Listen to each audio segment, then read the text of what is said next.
On a cleansed, hydrated face, buff your skin tone mist in rose, honey or olive all over the face, around the ears, down onto the neck and the top of the chest to create an even base layer. When I'm going to contour the face, I usually apply 2 good layers of mist everywhere that I can see skin.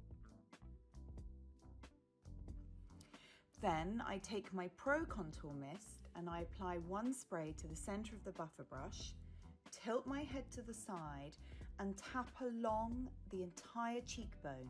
Sweep it up to blend, buff the remaining into the upper temples on the forehead to give that beautiful lift to the face. Repeat that on the other side. For a deeper contour, do the entire layer over the top of the first layer.